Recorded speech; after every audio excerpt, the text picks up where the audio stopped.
o dia depois do dilúvio. Moradores que vivem à beira do Arroio Cavalhada tentam se recuperar dos estragos causados pela chuva. No Dia Mundial do Consumidor, saiba os cuidados que o comprador deve ter ao adquirir produtos e serviços. Lâmpadas fluorescentes que foram despejadas em terreno de Canoas e que contaminaram o solo são recolhidas pela Secretaria de Meio Ambiente. Moradores de Dois Irmãos ainda sofrem com os problemas do temporal de terça-feira.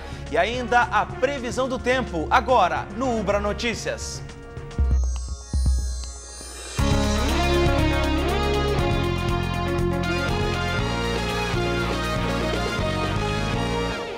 Boa noite. Depois do temporal, vassouras, pás e panos para limpar a sujeira deixada pela água. Muitos moradores e a Prefeitura de Porto Alegre passaram a quinta-feira trabalhando para reparar os estragos e calcular os prejuízos. Foram 75 milímetros de chuva, quase toda a quantidade prevista para este mês de março. No lugar da água, terra. O trabalho de limpeza das equipes da Prefeitura começou pelas avenidas de maior circulação. As sinaleiras já operavam normalmente e os bueiros que espirravam água ontem não assustam mais. No lugar do alagamento, as pistas livres não lembravam em nada o tumultuado trânsito da quarta-feira. Enquanto a rotina volta ao normal em vários pontos da cidade de Porto Alegre, o mesmo não se pode dizer em relação aos moradores aqui da Vila Nossa Senhora das Graças. A água já deixou as casas, mas os estragos ficaram. Essa senhora perdeu móveis e eletrodomésticos, mas o maior medo foi o de perder a vida. Ela mora na beira do Arroio Cavalhada. Abatida pela toxoplasmose, foi retirada de casa nos braços do filho. Um desespero, né? A gente querendo se salvar, não pisar na água, e quanto mais a gente queria se salvar, o sofá foi boiando, foi tudo boiando, a geladeira boiando dentro da cozinha. A faxineira Rosângela mostrou o atestado de conclusão do ensino médio que tentou proteger da água. Além de inundar a residência, a chuva tornou mais complicado o sonho de cursar a faculdade de Sociologia. Os meus livros do estudo, livros que eu paguei 150, 160 reais, foi tudo colocado fora, perdi tudo. Esta família conseguiu salvar parte dos bens, mas viu a água estragar o freezer e levar ingredientes utilizados pela dona de casa no preparo de salgados que vende para incrementar a renda. Preciso de tudo, desde a farinha, ovos, leite, coisa de comer. Frango, que era risoles que eu faço, né? Bolo que eu faço, pão que eu faço, eu não tenho mais. Acabou. Juntar forças para se reerguer. Assim foi o dia de quem mora na beira do Arroio Cavalhada.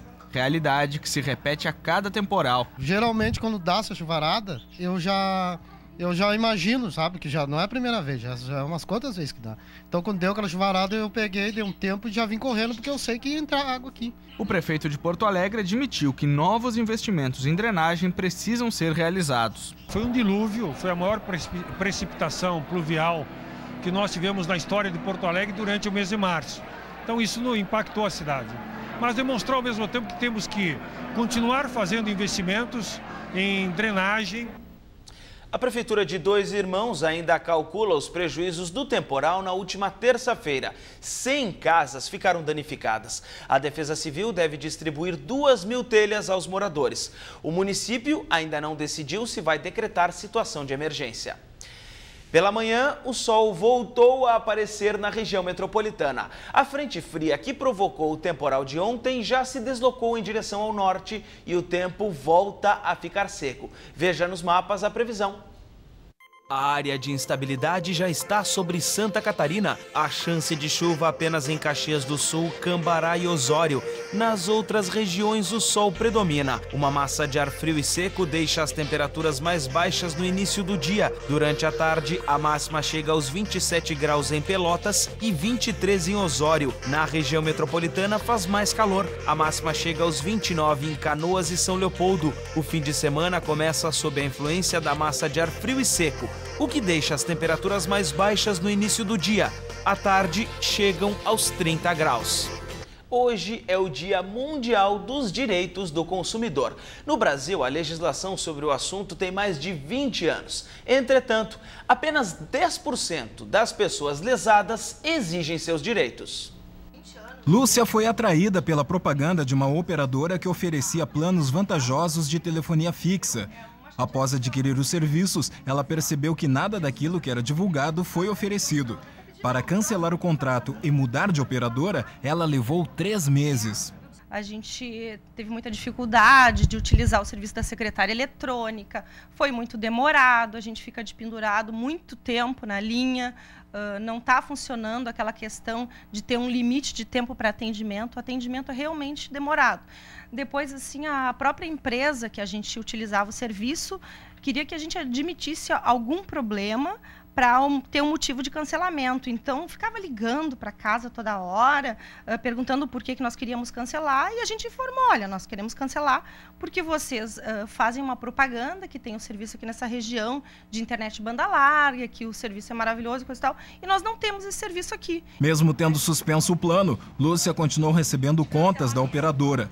Valores pequenos, mas que deixaram Lúcia indignada porque sempre pagou em dia. A gente acaba pagando porque não vai deixar de pagar R$4, R$3 e correr o risco de ir para o SPC e vai reclamar de novo e ficar pendurado de novo horas no telefone perdendo tempo. Já este professor de educação física comprou um tablet e um celular em um site chinês em setembro do ano passado.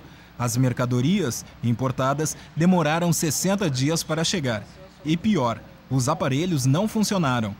Rodrigo teve que arcar com os custos da assistência técnica e o site não deu resposta à sua reclamação. Foi a primeira vez que ele efetuou uma compra pela internet. Eu nunca tinha feito antes, tinha certo receio de utilizar cartão na internet, resolvi arriscar, arrisquei e não fui feliz. Sente um bobo, né? Porque os caras estão lá na China com o site, não tem acesso a eles, só por e-mail, não vê um rosto, não vê nada. Mesmo no caso de Rodrigo, que comprou produtos em um site estrangeiro, a reclamação pode ser feita no órgão de defesa do consumidor do município ou do estado. No ano passado, o Procon Gaúcho fez 6.000 atendimentos. E alerta: a legislação brasileira vai protegê-lo. O grande problema é justamente a gente dar efetividade a esta garantia, né? Buscar resolver o problema. Então, por isso que nessa questão do comércio eletrônico, eu sei que é muito atrativo, é cômodo, em alguns sites é muito seguro, mas é fundamental que o consumidor tenha a cautela necessária para as aquisições pela internet, né? Porque realmente existem muitas boas empresas, mas existem muitas pessoas que querem ganhar dinheiro fácil. E a gente sempre diz que no mercado de consumo não existe milagre. Então, toda aquela oferta que foge dos parâmetros da realidade, que um preço é totalmente fora dos parâmetros de mercado, o consumidor deve ter cuidado. Os direitos do consumidor nas telecomunicações é o tema deste encontro que reúne em Porto Alegre especialistas e representantes de entidades ligadas ao setor. As operadoras de telefonia lideram a lista de reclamações no Procon, seguida por queixas de cobranças indevidas e de produtos eletroeletrônicos com defeitos. Hoje nós temos meios de consumir diferentes e esses meios vão gerando novas condutas, novas formas de infração também, né, daqueles que fornecem bens e serviços. Então, nós temos uma legislação de 20 anos atrás para lidar com detalhes de comportamentos que são bem atuais. Instituído há 22 anos, o Código Brasileiro de Defesa do Consumidor é um conjunto de normas que visa proteger os direitos do cidadão, bem como disciplinar as relações e as responsabilidades entre o fornecedor e o cliente. Para as entidades que atuam na defesa do consumidor, ainda há muitos desafios para vencer. Nós mesmos temos que fazer uma reflexão como consumidores, se nós somos consumidores responsáveis. E eu, quando digo consumidor responsável, é aquele que investiga, pesquisa de comprar produtos e serviços de empresa cidadã, que não seja nem piratas, nem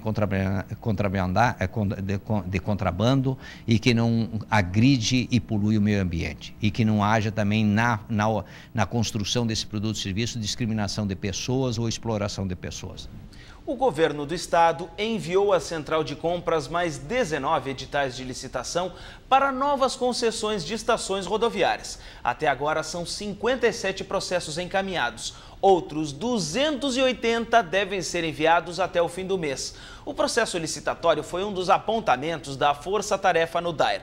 Foi constatado que a maioria dos contratos estão irregulares. Um ex-agente de inteligência uruguaio foi preso na noite de ontem em Cachoeirinha. Mário Neira Barreiro teria espionado o ex-presidente João Goulart entre 1973 e 76. Em entrevista à Folha de São Paulo, há 10 anos, ele afirmou que seu trabalho resultou na morte de Jango por envenenamento. Oficialmente, a causa teria sido ataque cardíaco. O ex-espião tem antecedentes criminais e estava foragido do regime semiaberto gaúcho. A Brigada Militar suspeita que Mário e um comparsa de 23 anos, que também foi preso, estariam planejando ataques a carros forte. Veja a seguir a programação de aniversário de Porto Alegre e ainda os destaques na agenda cultural. A operadora de telefonia TIM está procurando estudantes universitários para o programa de estágio. Podem se inscrever alunos de administração, análise de sistemas, ciências da computação, economia, comunicação social, direito e outras áreas. Interessados devem cadastrar currículo no site.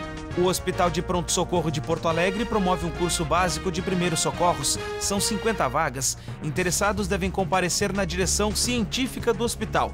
O valor da inscrição é R$ 50.